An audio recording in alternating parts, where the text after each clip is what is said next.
তাহলে তাহলে বললেন না, বুঝে বলেন দেবে কি দেবে না? না দেওয়ার কোনো ক্ষমতা আছে নাকি? আজকে তো নবী বাইতুল্লাহর প্রেসিডেন্ট হয়ে গেছে। মুসলমান, আল্লাহর নবীর হাতে উসমান ইবনে তালহা চাবিটা বুঝাইয়া দিল।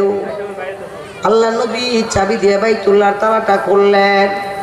খোলার পরে লা তুজাউ বলতু বল হুবল এরকম 360টা শয়তান ছিল বাইতুল্লাহর ভিতরে।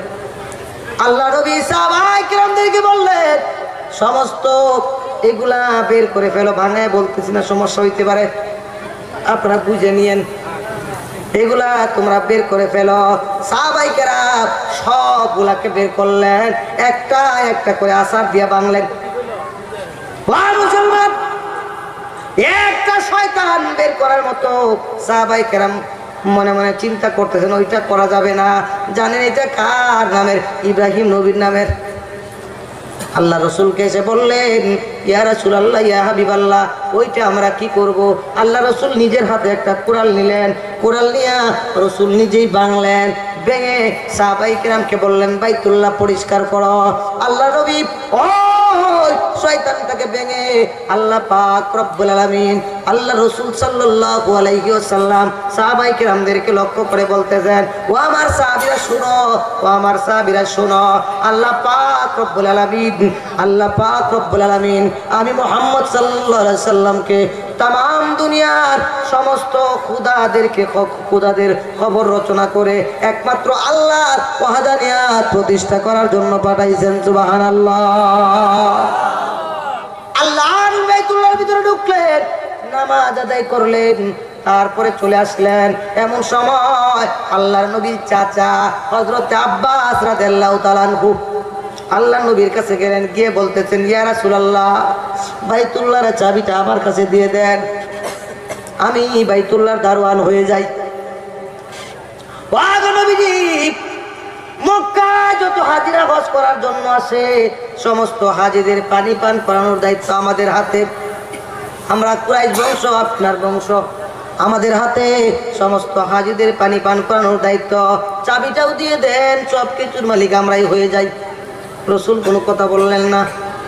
কিছুক্ষণ পরে হযরত আলী রাদিয়াল্লাহু তাআলা আনহু, আল্লাহর নবীর আপন জামাতা, মেয়ের জামাই, জানা আছে তো আপনাদের, আল্লাহর নবীর কাছে এসে বলতেছেন, ইয়া রাসূলুল্লাহ, ইয়া হাবিবাল্লাহ, বাইতুল্লাহর চাবিটা আমার কাছে দিয়ে দেন, বাইতুল্লাহর দারোয়ান আমি আলী হয়ে যাই।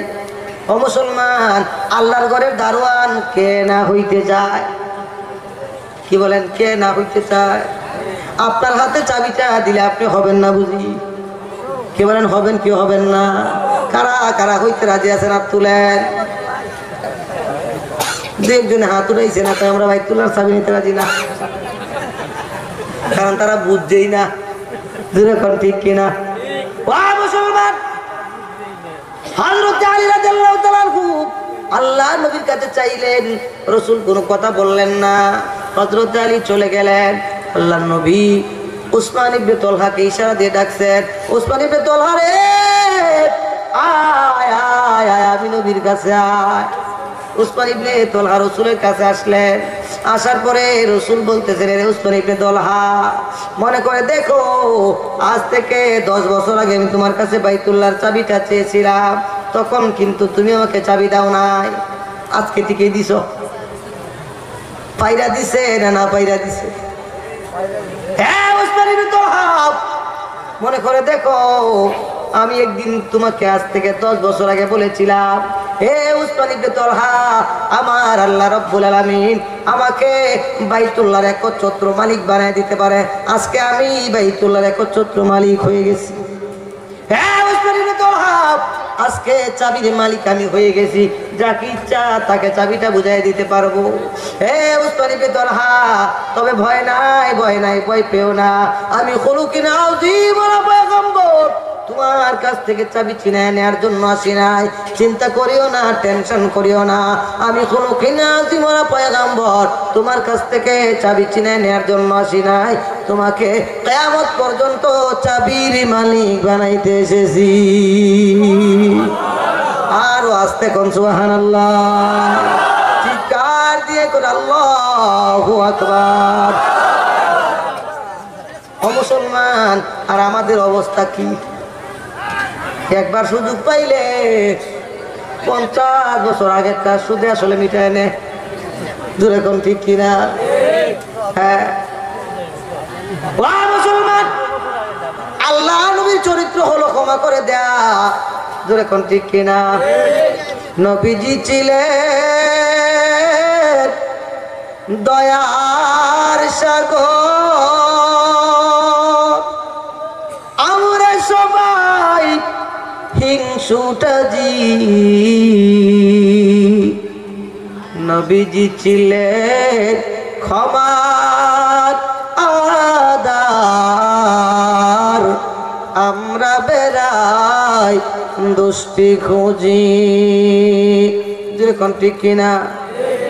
মুসলমান, অতি সাম্প্রতিক অল্প কয়েকদিন হয়েছে আমি ইন্টারনেটের মধ্যে পেয়েছি, জার্মান এক মেডিকেল কলেজের প্রফেসর, একজন ডাক্তার গবেষণা করে পেয়েছে, 2400 রোগীর উপরে গবেষণা করে সে এই সিদ্ধান্তে উপনীত হয়েছে যে মানুষকে বেশি বেশি ক্ষমা করতে জানে, হায়াতে জিন্দেগিতে তার রোগ বালাই কম হয়। বুঝতে পারছেন কথাটা? মানুষে আপনার কাছে বেশি দোষ করবে, আপনি যত বেশি ক্ষমা করে দিবেন তত বেশি অসুখ বিসুখ আপনার হবে না। এটা মেডিকেল সায়েন্স বলতেছে। আজকে 1500 বছর আগে বলতেছে, আল্লাহ রসুল 1500 বছর আগে ক্ষমা করে দেয়া সুন্নত করে গিয়েছেন। দূরে কোন ঠিক কিনা?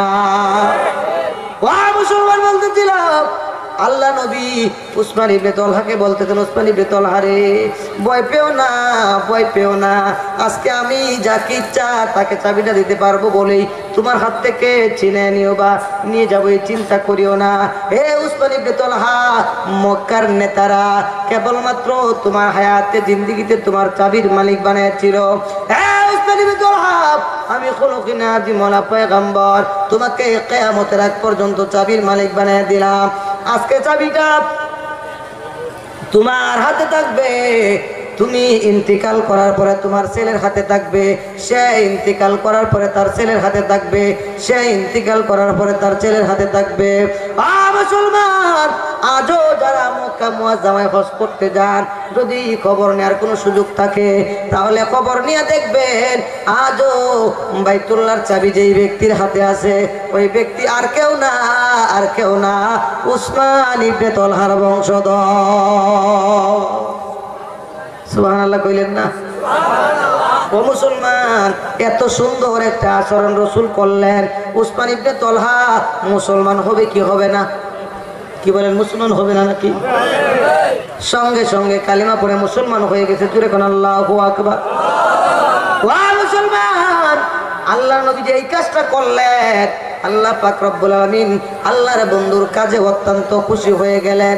খুশি হইয়া সঙ্গে সঙ্গে জিবরাইল ফেরেশতার মাধ্যমে ওই সূরাতুন নিসার 58 নম্বর আয়াত নাজিল করলেন।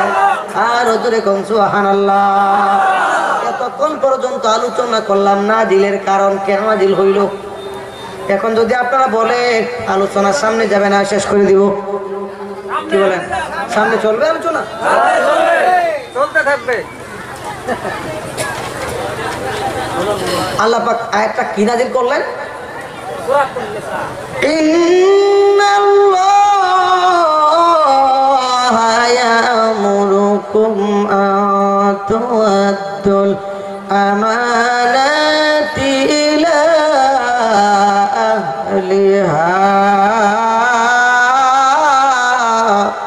আল্লাহু আকবার। আরো জোরে আল্লাহু আকবার।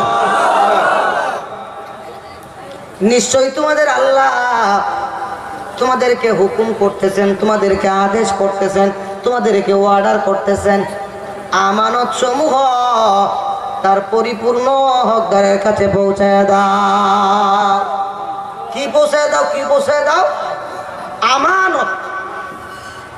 আমানত শব্দটা যদিও আরবি, কিন্তু আমরা মুসলমানের কাছে একটা পরিচিত শব্দ। জোরে কোন ঠিক কিনা? আমানত আপনারা চেনেন? আমানত চেনেন? পরিচিত একটা শব্দ। ইনশাআল্লাহ যদি আপনারা শুনেন সামনে ব্যাখ্যা হবে।